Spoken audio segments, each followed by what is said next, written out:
The views and opinions expressed in this episode are those of the guest and do not necessarily reflect the views of Well-Being with Ceejay Horrell. These perspectives are respectfully held and are shared for information and reflective purposes only. They're not intended as a substitute for professional care, nor should they be used in place of advice from your clinician, therapist, or health provider who understands the specific details of your personal situation. As for my own contributions, what I share reflects the most truthful viewpoint I can offer at the time of this recording. As the Holy Spirit continues to reveal deeper understanding, I reserve the freedom to revise, expand, or even contradict previous perspectives because growth is part of the journey. Welcome to Well-Being with Ceejay Horrell. Candid conversations about life, health, and faith that encourage us to pursue our best selves. Here's Ceejay. When life demands more than you ever thought you could carry, who do you become? In this powerful episode of Well-Being with Ceejay Horrell, I sit down with someone whose resilience, honesty, and faith have shaped my own journey more than she even knows. Nurse, mother, widow, entrepreneur, and author Nichole Valentine. We explore the early years that shaped her, the realities of marrying young and becoming a caregiver at home and at work, navigating grief, raising a daughter as a single mother, and finding strength through calling, community, and God's sovereignty. We also dive into her new 5-week reflective group study guide, Sovereignty Uninterrupted, and the woman in the lineage of Jesus who inspired it. If you ever felt stretched, overwhelmed, or unsure how to keep going when life keeps demanding more, this conversation will meet you right where you are, with honest hope and a reminder that God's steady hand never lets go. In today's episode, When Life Demands More. Good morning, good afternoon, good evening, wherever you are tuning in. Welcome to another edition of Well-Being with Ceejay Horrell. And today, my guest is someone who's very dear to me, someone whose journey has inspired me, it's encouraged me, and honestly, blessed me through the years in ways she probably doesn't fully realize. I'm grateful to finally share a little of her story with you. Her name is Nichole Valentine. Well, it's Nichole, but I call her Nikki. She's a nurse, a mother, a widow, an entrepreneur, and now an author. But more than that, she's a woman who has lived through seasons that demanded far more than she ever expected and somehow kept showing up with grace, courage, and faith. In this conversation, we go back to the early years, the decisions that shaped her path, the challenges that strengthened her, and the moments where God's sovereignty carried her through. So wherever you're listening from today, settle in because this is a story of resilience, calling, heartbreak, redemption, and the quiet strength that comes when God meets us in the middle of real life. Nichole Valentine, welcome to the podcast. Now, before we go further, a lot of people call you Nikki. Those that are close to you call you Nikki. Some people call you Nichole. What do you prefer? I prefer Nichole. You prefer Nichole. Now that I'm getting older, I prefer Nichole. Okay, Nichole.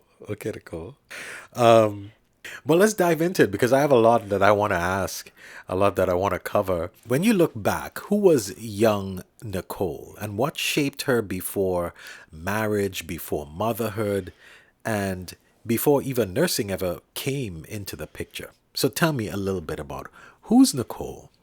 Yeah, that's a great question. Well, I grew up in a small suburban town, and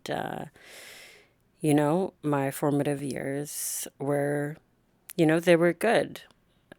They were a blessing. I surrounded myself with a lot of great friends and family. And I was heavily a part of a community and participated heavily in that community with programs and ministry and things like that. So with school and church and friends, I was very active and loved to socialize and be around people. So you talk about, growing up in the Barrie community surrounded by, family and people in your faith community. What stands out to you about those early years the most?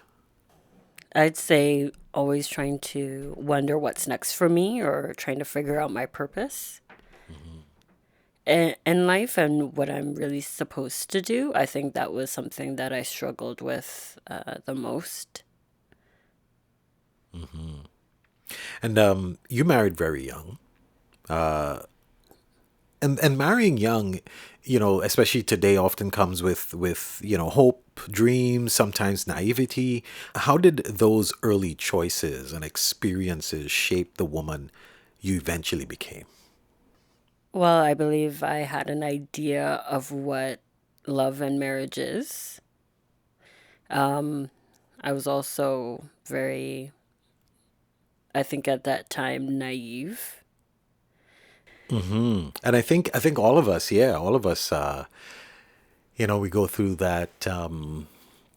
We go through life having a certain idea of how things would be, regardless of the choices, whether it's school, a career choice, relationship choices. But with time comes wisdom, right? And that's the beauty of growing through the years. Looking back now with the wisdom you have, what would you say are the biggest lessons the younger version of you didn't even know she needed yet? Yeah. Yeah. I would say looking back, I think it's important to understand yourself and understand where you are. And because if you don't fully know who you are and what you want, you're not going to understand the decisions that you're making at that time. So I believe at that time when I was young, I did have an understanding of what I wanted, but I don't think I fully knew myself either, if that makes any sense. Yeah. Yeah, I think it does. I think it does make a lot of sense, and I wish more of us would, you know, be brave enough to acknowledge that. So you are doing a lot now with your time to support women and people in general. We're going to get into that a little bit more as we talk about the book you've written, the devotional.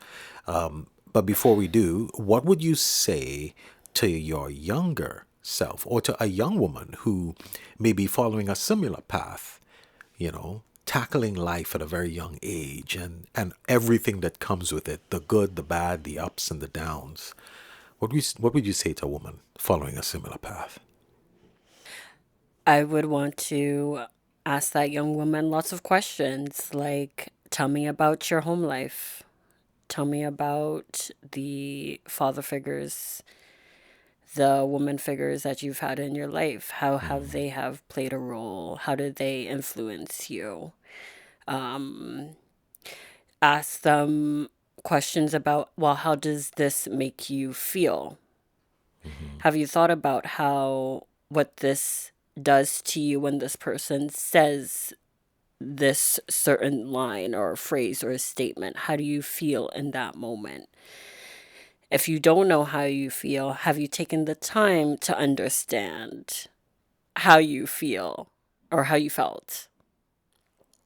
So I would really ask that young woman lots of questions so that not that it's for me, but so it's for her. So she understands. If she's aware that she knows where she is.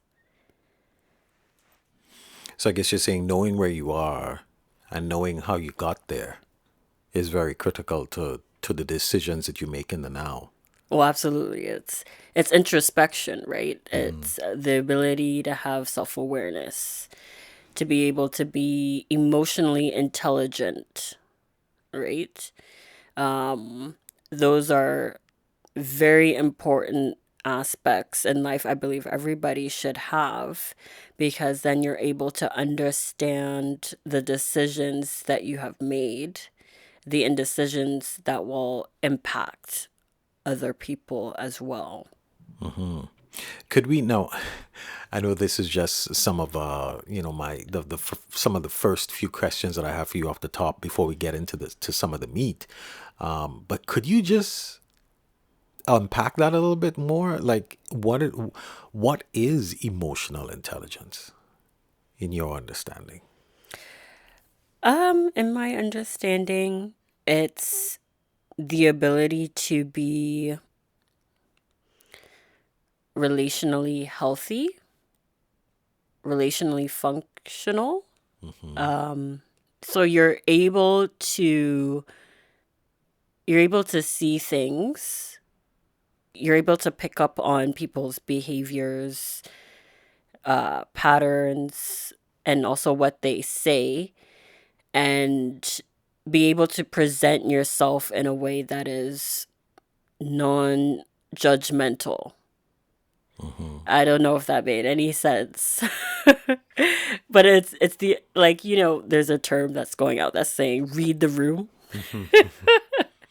So you could read the room plus more. And when you read the room, or you're able to read, quote unquote, that person who's in front of you or talking to you, your reaction is not to react. It's to respond in a loving manner, like Jesus. Jesus reflects the, emotionally intelligence, introspection, all of that, self-awareness. Jesus is the highest person who has displayed that completely. No, I think it makes a lot of sense, and I like the way because I mean that's why I asked. I wanted to get your lived experience, with by asking you to describe or unpack what you said, because I think it contextualizes things in a way that I can't, or somebody else, because this is your journey, your story, right? And thanks for sharing and doing that. You're a nurse. Nursing is often described as both a calling and a crucible. It's very challenging, especially where we are in Canada. Nursing is a profession that, man, it is tough. When did you first sense that caregiving was part of your calling or identity? And I say identity very intentionally because because I know you. I could say you're very nurturing, very caring, deeply caring, empathetic person. So when did you first sense that caregiving was part of who you are? Yeah, I liked how you described that, because nursing is a gift and it's also a profession. And some people get into nursing for the wrong reasons. And for other people, it's just naturally, caregiving is just naturally who they are. It's the gifts that God has given them, and they're able to transition into the profession of nursing very well.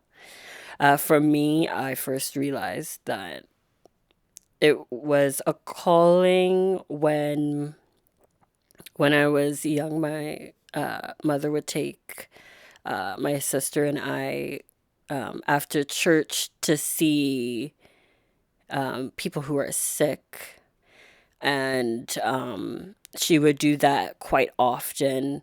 And so, in those repeated encounters, I felt this tug on my heart, this compassionate tug, or this sympathy tug, like this feeling of I want to help them, but I just didn't know how. Yeah. You once shared, and I thank you for being, vulnerable with me in sharing some of the things that you shared, because I think it's important for those who may be listening, especially young women who may be following a similar path. You once shared that you were so shy in your early years that you wrote notes instead of actually speaking verbally, sorry, to the doctors. You would write notes to them. Yeah. What was happening inside you then, and how did you grow out of that, or how did you grow through that? Yeah, it was confidence. I didn't have any confidence. And I was still figuring out my voice. So when I moved out and I moved very far away, that gave me the chance to live on my own and figure things out on my own. And so I was also in this brand new profession. And, for me it was very daunting. It was scary. I was very shy, intimidated. And so I was in a I was at that time and still am in a profession where you're supposed to advocate for your patients. And to be honest with you, I had a hard time doing that because I didn't find my voice. So when I had to advocate to the doctor regarding a patient, I would write things down and leave it in the chart of that particular patient in the hopes that the doctor would see it and I wouldn't have to interact with the doctor at all. And so eventually, with time, I'm getting more familiar with my workload. I'm getting familiar with the organization. I'm getting familiar with faces and the professionals that were working. And so I have now, obviously, I have no issue going up to any profession. I don't care how many years you've been and advocating strongly. And I think that kind of confidence, it just grows with time. And I could finally say now I found my voice with the age that I am and the things that I've been through. I think that I have a strong voice and I'm not afraid to use it. And I guess that also came with practicing using your voice in very creative ways, like writing a note. Yeah. Yeah. Now, nursing, as we said a little bit earlier, is known as one of the most stressful and emotionally bruising professions in Canada at this time. How did those early experiences prepare you for the years ahead? Um, I think some things just never prepare you. You're dealing with human life and everyone is different, and so you come across difficult stories. Um, and I think it's how you cope with what you see that that's an issue because you have to, you're giving so much of yourself when you're at work. It's mentally, physically, emotionally. It's a lot that you're pouring out to your clients and to your colleagues. It's how to reflect or cope in a way that is healthy to be filled and to be able to do it the next day. And of course, you're talking about in the job environment on a day-to-day basis. Yes. Okay. But I want to also explore because I'm looking ahead at what I know. Of course, the audience does know, the listeners don't know. But some of the things that I know that you eventually faced in later years in your life, some really challenges, which we're going to talk about next. But before we do, I want to know if nursing at all prepared you for some of those challenges that you eventually encountered. Besides my nursing skills, I don't know. I don't see how it prepared me for the things that I've had to face. It's life is a whole different ball game. So you kind of separated the two. You don't necessarily see a crossover in how you coped in your nursing and how you cope in real life outside of your career.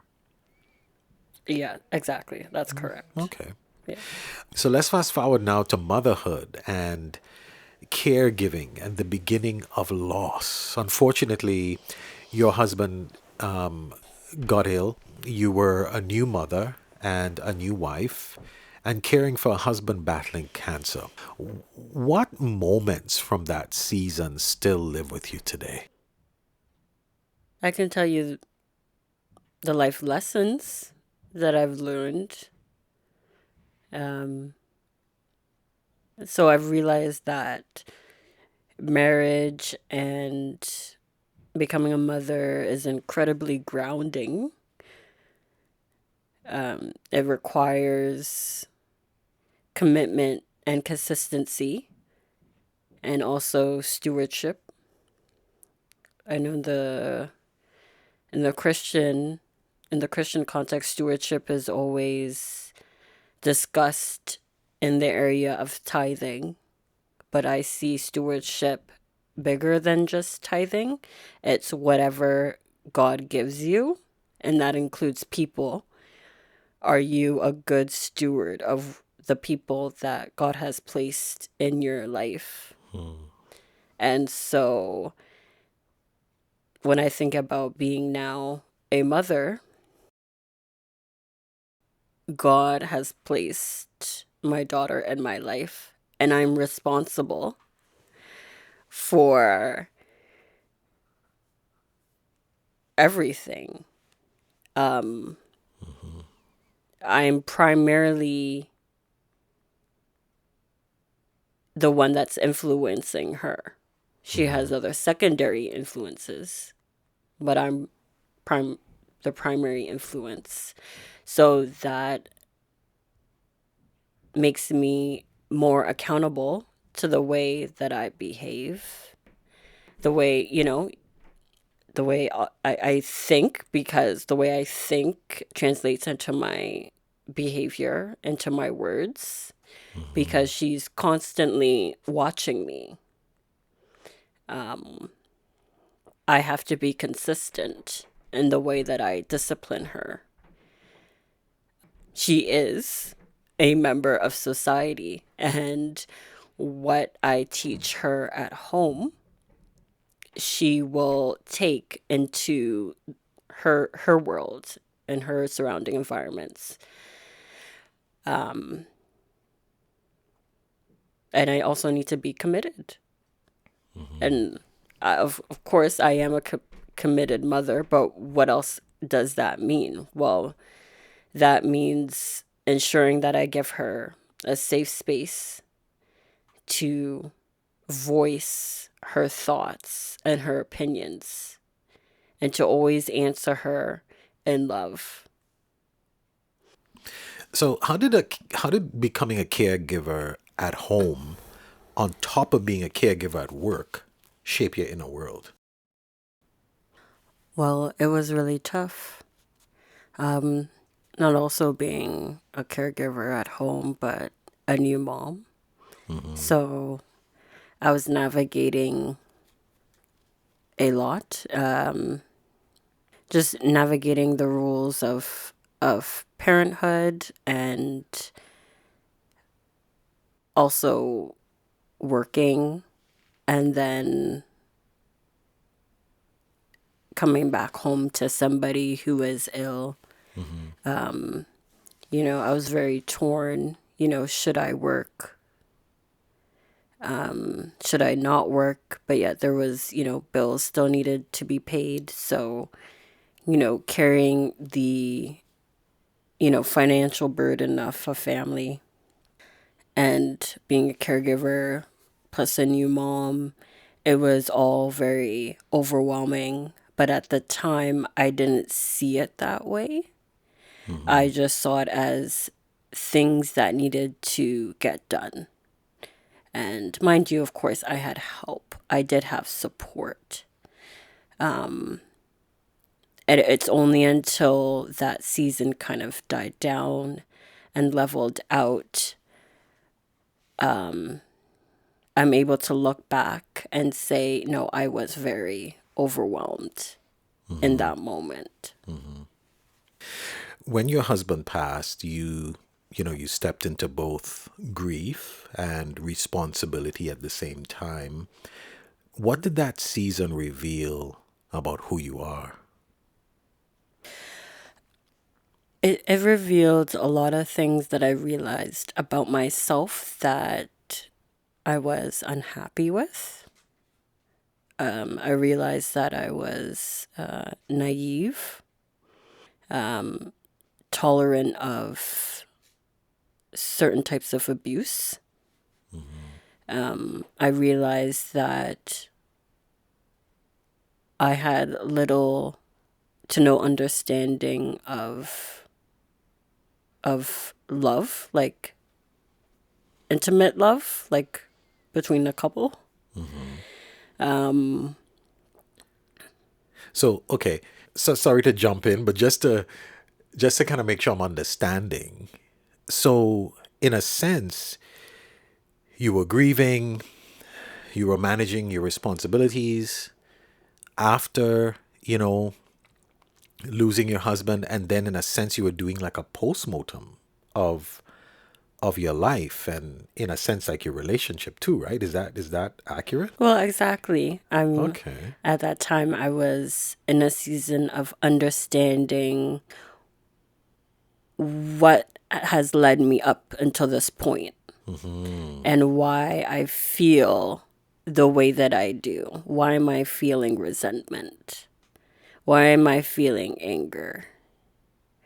Why am I grieving not just a loss of a person, but loss of what could be, loss of things unresolved? Wow. Okay. So I'm trying to understand those things, trying to understand myself and why I made the decisions that I did, which is why did I choose to get married, right?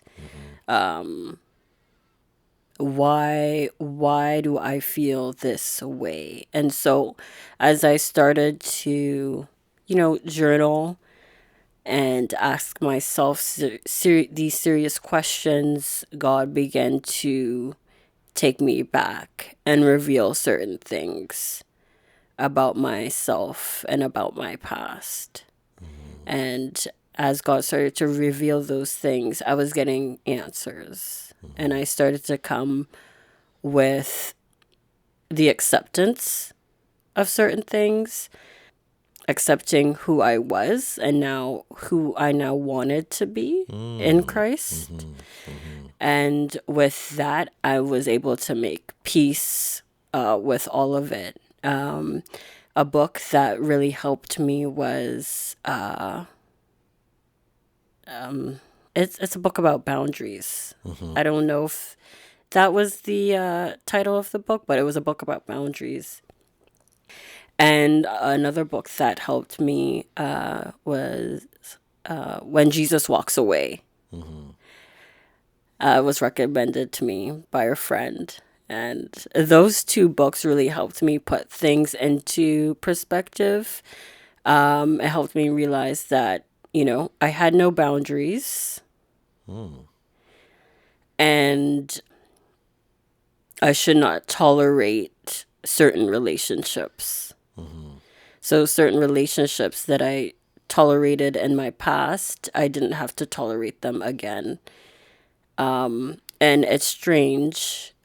My husband's death brought to light so many other things. It was kind of like a domino effect. I don't know how to explain it, Yeah, but no, yeah. it just awakened things and allowed me to see things. No, I think that is powerful. I think you're saying it. You're explaining it very well, very powerfully. You took a traumatic experience, a difficult experience, and chose to have the courage to use that as an opportunity to almost like reset, not just reflecting on what you went through, reflecting on how you're feeling right now, but also the decisions that you made along the way, the good, the bad, the not so good, and really just doing an entire reset with God, which is amazing. That because it's encouraging me that I can take my challenging situations, we can take our challenging situations, no matter what they may be, and see them as an opportunity to perhaps, reflect, do a post-mortem, and reset. Yes. So, how did your faith then? How did your faith evolve or even get tested during that time? Yeah, I would say my faith definitely evolved. I mean, I would like to think I'm more spiritually mature now than I was back then. My faith in that time wasn't so much tested. I always believed in God, knew that He would work it out some way, somehow. And I did see God play a major role through people who did help us in our time of need. And that showed me that God was there and will always be there. Even today is evidence of God being with me, right? God is sustaining me, and I'm learning. Even yesterday, this was the lesson for me, to rest in His providence, to not get caught up in this or in that, but to just rest in what He has supplied today. And that should be enough to carry through for the day. Yeah, and to just give context at the time of this recording, that experience that you went through is how many years ago? 4 years?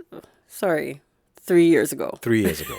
Well, yeah, I mean, even if it's a ballpark, but the point is, and even now, you're still in a place where you can maintain a teachable spirit.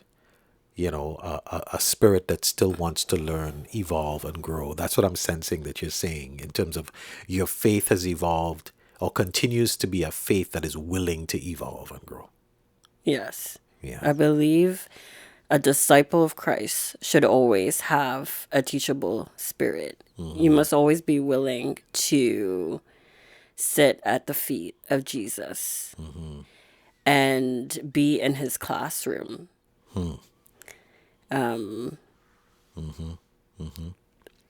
Yes, a disciple must have a teachable, humble spirit. I guess that's the hallmark of what a disciple is, a student, right? Well, disciples are disciplined. You have to be disciplined. So before we move on to another segment, what's one thing people think they understand about widows that often misses the truth? I think not just with widows, but with somebody who is grieving or has lost someone that they really cared about, is to always ask how they can be supported. Many people need help in different ways.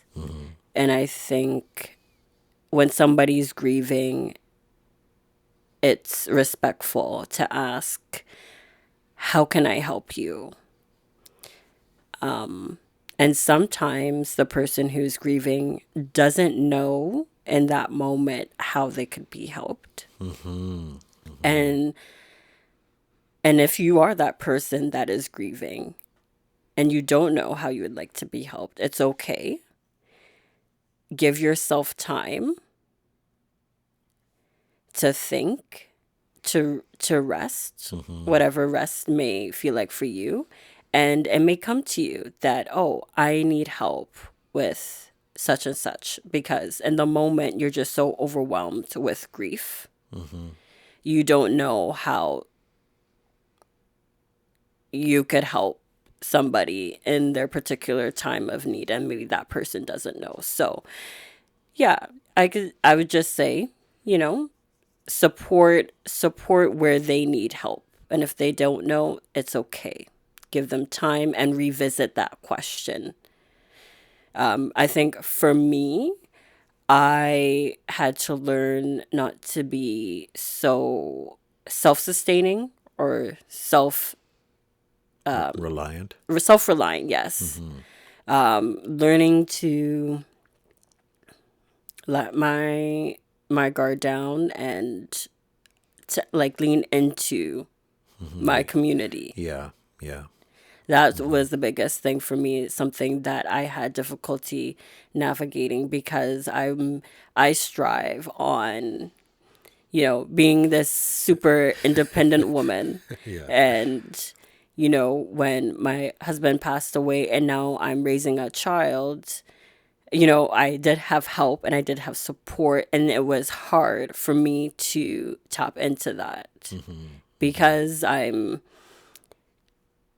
never thought I would have to raise a child on my own.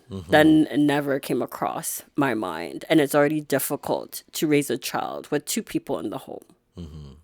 So with just me, I really felt like I didn't have the confidence, the skills to be able to raise a child, right? Like I said before, God gave me her, so I need to be a good steward over her life. And that places more accountability, more responsibility on me, on how I act, how I think, what I do, the school I send her. God's going to be looking at me, right? So all those things, just the weight, right? The financial burden at times, all those things is now placed on me. So carrying that can be very overwhelming at times. Like parenting, I don't take lightly. How do you protect your emotional and spiritual energy when so much of your life involves caring for others? Yeah, it's hard. You have to be aware, you have to acknowledge what you feel. And sometimes you just don't have time acknowledging how you feel or what happened, because you're just trying to get through the day. So in the world of nursing and in many health professions, many responders, we see many things during our time at work. And some of those things can be very traumatizing. And if we don't have the skills to be self-aware, to practice reflecting, going through a post-mortem of your day, those things can easily trickle into your personal life. So, for example, I see X amount of clients a day, and these are different homes, right? Different people, different personalities. Then you're also dealing with administrative things on top of that. And then after a long day, you have to go home, and I come back home to my child, and she's going to be recipient of everything that I face during the day and perhaps the day before, if I don't take time to stop and check myself, right? So that may come out as how I speak to my child harshly, or in my behavior, in my tone, right? So it's all about being able to say stop. I need to just clear my mind. I need some moments alone, and that's okay. To understand how you feel and why you feel the way that you do, so that you're able to respond to the people that mean to you the most in an appropriate, healthy manner. So for me, what I do when I realize that I'm getting irritable, it's an early bedtime. It's an early bedtime. Make sure she's in bed and I'm in the living room. I don't want anything stimulating me, including lights. And it's just to sit in the dark and perhaps play the Bible app, talk to God quietly in the dark, whatever it is, to just decompress. Thank you, Nichole. We're going to be back. When we come back, we're going to dive into the writing of Sovereignty Uninterrupted. Looking forward to that. Are you? Yes. Thanks for taking the time to visit us on the Wellbeing Podcast today, Nichole. You're welcome. You're listening to Wellbeing with Ceejay Horrell.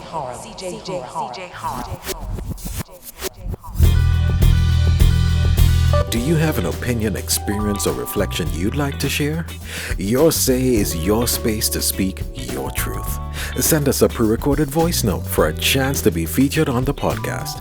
Whether it's a personal story, a lesson you learned, an insight that needs to be heard, or your thoughts on the show itself, this is your opportunity to be part of the conversation. How to participate? Click on the Your Say tab at the top of the website. Record your voice note. Keep it concise and clear. Enter your details to complete your submission and tune in to the podcast. Your voice might be featured on an upcoming episode.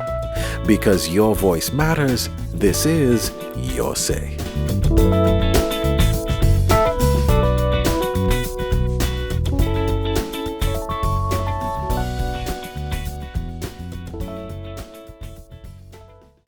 Out of all these chapters in your life, marriage, motherhood, nursing, widowhood, and entrepreneurship, what moment or revelation made you say, I need to write this? Sovereignty Uninterrupted.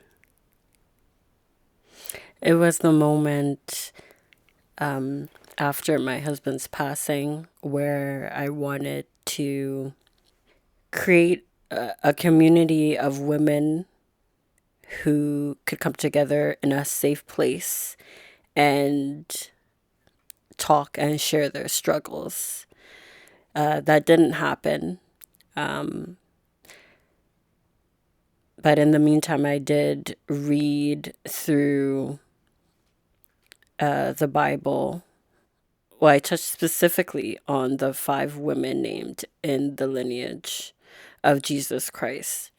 And as I was reading, I was seeing women who had very unique stories, and Jesus was born through these 5 women. And I began to write Sovereignty Uninterrupted out of my personal Bible study on these 5 women. Why did you center the study on the women in the lineage of Jesus? What about their stories pulled you in? Well, each of their stories contained experiences or accounts that were shunned or frowned upon in their society. And we could arguably say in society today. So Tamar played the part of a prostitute to sleep with her father-in-law, but yet she's in the lineage, right? It was through Tamar's, when she conceived her two sons through Judah. Rahab, who also was a prostitute in her former life. And she not only saved her life, but she saved her family's life because of her beliefs of God. And she advocated for her life and the life of her family. She was a citizen of Jericho. And when the Israelites were approaching to take over Jericho, she defended her life and the life of her families despite her occupation, despite being a foreigner. She listened to the call of God and was able to save her life and the life of her family. And so what that tells me is that no matter who you are or what you've done, it doesn't determine your destiny. Your faith does. We have Bathsheba, who was caught up in a messy love triangle. Yet she's named in the lineage of Jesus Christ. Ruth was a foreigner. She left her homeland. She left her culture, her language. She left what was familiar to her to be with her mother-in-law. And when you think about it, Ruth had better chances of remarrying in her home country, right? Because she lost her husband too. She had better chances of thriving possibly in her homeland. But there was a call to be loyal to her mother-in-law. Oprah was not wrong for turning away and going back to her home country. But Ruth took that extra step to the unknown. She did something that would have completely put her at a disadvantage for the sake of a woman that she loved. And Mary, there was something very special about Mary, her character, her faith, that is unknown, that's not completely revealed in Scripture, but the Holy Spirit saw it fit for Mary to physically, emotionally, spiritually carry the Savior. And that is a huge undertaking. So these 5 women all had very unique experiences. Their testimonies are powerful. And these are the only 5 women who were named in the lineage of Jesus Christ, as according to Matthew 1. And it's special because it was through their experience that Jesus was born. And so the big takeaway lesson for me was that no matter what we do, God is still in control. God's will be done, right? We are not that powerful. We can't box God in as much as we try. We can't. And God's plans will always come through. no matter what has happened in your life. So it's really a testament and to encourage readers that you may feel like your life has gone astray or you've gone backwards, you can't get to a certain place to where you are. It's a reminder that God's will occur in your life no matter what. You cannot tie God's hands.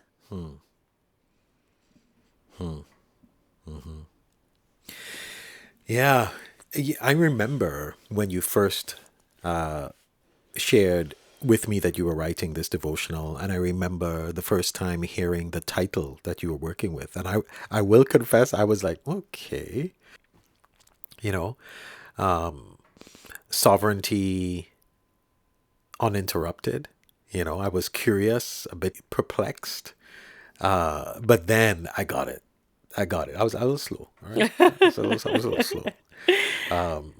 And it's not that I didn't understand the title in of itself, but I was, curious as, okay, how is this gonna, tie into the book and the devotional rather. Anyway, you answered, you were so clear just now, Nichole, in your response. You answered a lot of questions that I was gonna ask. So I'm gonna jump ahead and talk about faith, identity, and the inner critic. You've been candid about sometimes seeing yourself as impatient or selfish, yet your life story reflects love. It reflects sacrifice and perseverance. How has God reshaped your identity over time? Especially, I mean, maybe you kind of answered it, I guess, in some ways, but you were very intentional about exploring God's sovereignty, his steady hand, even in our mess, even in our grief, even in our humiliation. And that, to me, had to have come from somewhere personal. Well, God's sovereignty is everywhere. You just need to sit in it. And someone told me, you need to be aware of God's sightings. And the more you intentionally choose to sit still and to know, you got to be, that's a 2-part command, you could say. It says, be still and know. So first you need to be still. Yeah. Now, how do you be still? You need to look at the quiet. Not look at the quiet. We make time to be quiet. God is always speaking, but we control the volume of his voice. You're preaching now. We control the volume through, our distractions, right? So I believe, well, for me, what worked for me is the more I intentionally chose to put away my phone, to sit down, look out the window, I could hear God speaking to me more. Well, he's always speaking, but the volume is up on his voice. And God's sovereignty, the more I look back and I think how God brought me through, I see God's hand in everything and the people that he sent me to help me. I see it in the way he even brought, my husband into my life. The lessons that I learned, I see it in how he's brought my daughter into my life and the lessons I will continue to learn, right? The lessons even at work.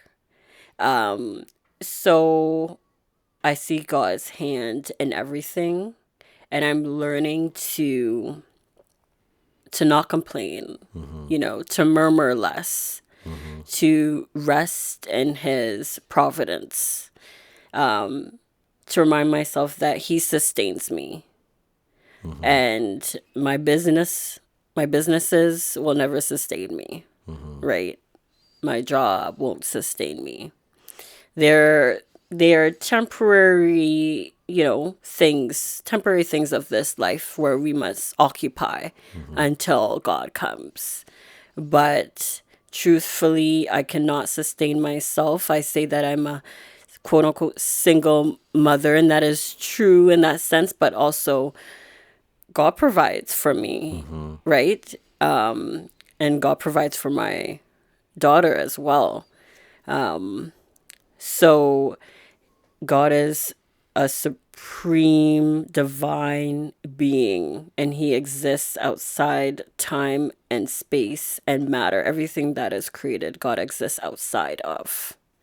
And so his sovereignty can never be interrupted by humans. It's impossible. And that was evidently displayed on the cross. And obviously through the lineage, and through this lineage, it was only 5 women that were mentioned, right? There were many other women who helped, but it was only that 5 that were mentioned. And I think it's important to give voice. Obviously, the Bible already gives voice to it, but to just emphasize the stories. To draw attention. Yeah. Wow. You were talking. There were so many things I want to ask you, but your responses have been very in depth, and I've been taken into them. And it makes me think that you must have some practices, right? When life drains you emotionally, spiritually, physically, what practices keep your faith alive? Maybe you've hinted to it already, but what practices keep your faith alive? And what inner beliefs have you seen challenged and you maybe had to release through this whole journey? Practices, I would say, include journaling, writing my prayers, talking audibly to God. Like nobody, like he is there, but nobody's there.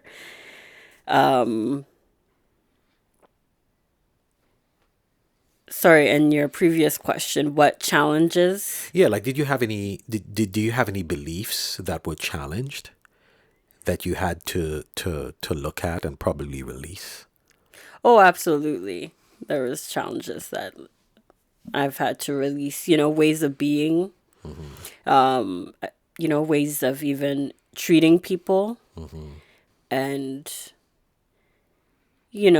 just creating. I want to create a space for people if anybody decides to talk to me, a safe space, because I don't know their story. I don't know where they're coming from, and perhaps God is using me to just be a person that they could talk to, judgment free. And to respect everyone's story. So I have a few more questions, just a few more questions as we wrap up. Thanks again for being with us. And the book, well, maybe it's a good time now to pause. Where could we get the book? You can get the book on Amazon. On Amazon. Sovereignty, promote it for us. Sovereignty Uninterrupted. Written by Nichole Valentine. On Amazon. Yeah. Okay. And I think I'll also create a link from our resource page, ceejayhorrell.com, so that people can find it there as well and then get to it. What would you say to the widow? What would you say to the single mother or the woman who's quietly drowning while holding everything together? There's no reason to drown. You don't need to drown. There are resources available. There are people available. So you could stay afloat and on top of that, so that you can get out of the water. So there is help available. Now the question is, do you want the help? Not everybody wants the help, right? Some people don't know how to ask for help, or some people don't even realize that they're drowning. So I'd say to, those people that if you notice somebody who is grieving, it doesn't have to be the loss of a spouse or a friend, or it could be, grief could be, a breakup, right? Grief could be somebody lost a pet. Grief could be somebody lost a job. They were let go of a job. So grief and doesn't always mean death of a person. It could be death of a situation. And so I think it's important to acknowledge that and to, offer help or offer support. What is one small practice, something simple but meaningful, that a woman can begin this week, right now, to draw closer to God's sovereignty? One practice, I emphasized this before, is just to be still.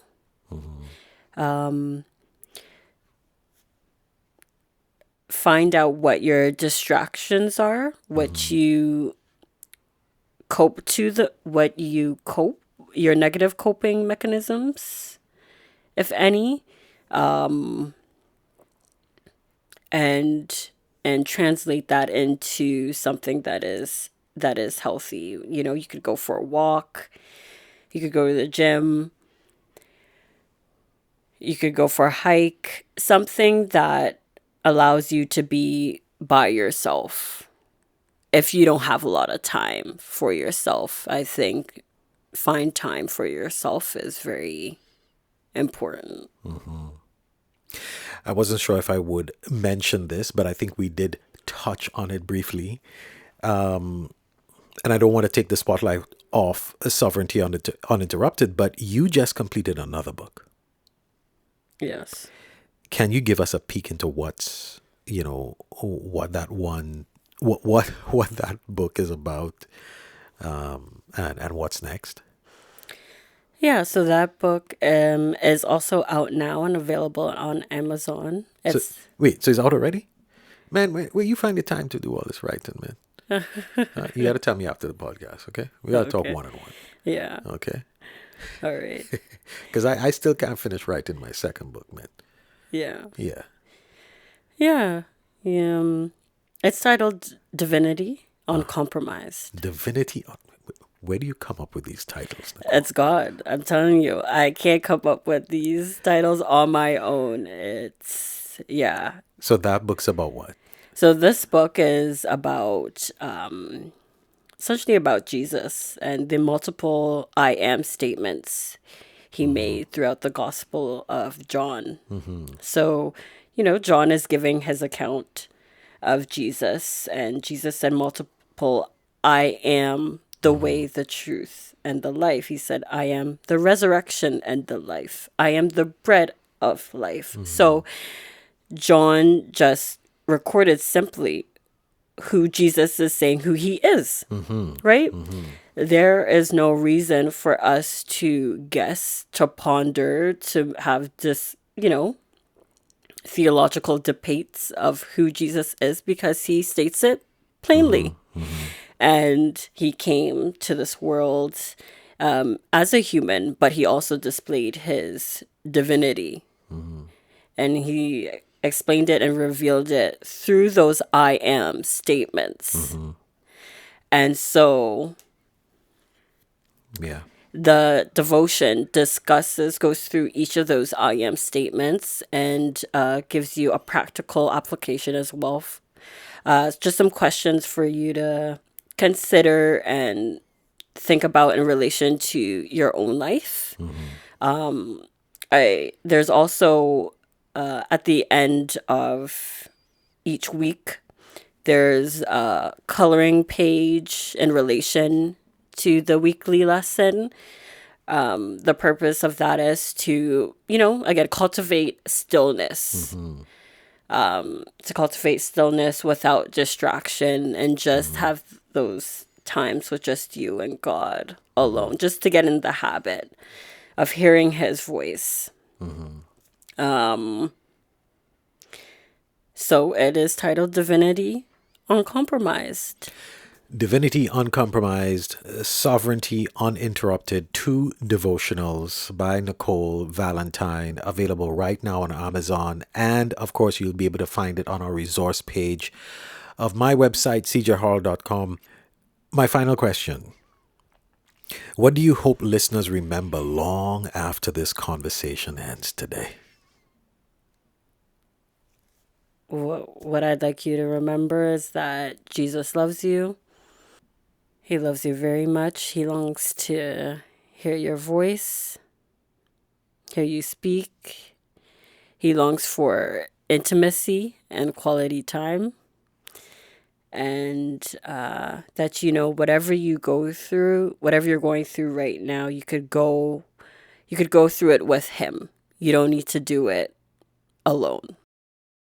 You're listening to Wellbeing with Ceejay Horrell. Straight ahead, final thoughts.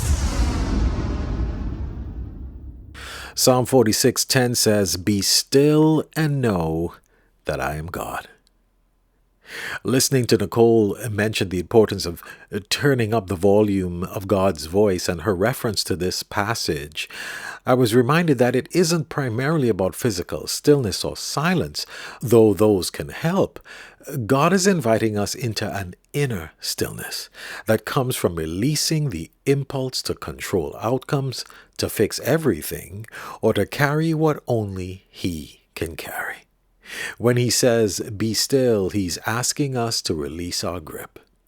When he says, "Know that I am God," he's asking us to take hold of him. It's a call to surrender, not passivity. Trust, not resignation. Clarity, not confusion. It's God saying, "Let me be who I am, God, and let that truth settle your soul." As we wrap up today's edition of the pod, remember, "Be still and know that I am God" is really an invitation to turn down the noise, to step back from the distractions, and to tune your heart to Him. When you quiet everything else, you can finally hear the steady, reassuring voice that's been speaking to you all along. If anything here stirred you today, let it lead you upward, not to the ones who spoke, but to the one who speaks life into all things. May our heart be pulled towards His light, His wisdom, and His healing grace. And remember, consider this your invitation. Grow with me, heal with me, subscribe, leave a review, share your story, or share this episode with someone who needs it. Let's make well-being more than a conversation. Let's make it a movement. There's space for you here. I'm better with you. Until next time, thanks for listening. Stay tender, stay courageous. Thank you for listening to this edition of Wellbeing with Ceejay Horrell. If you enjoyed the show, remember to like, comment, share, and subscribe. And visit us at ceejayhorrell.com. We're better with you.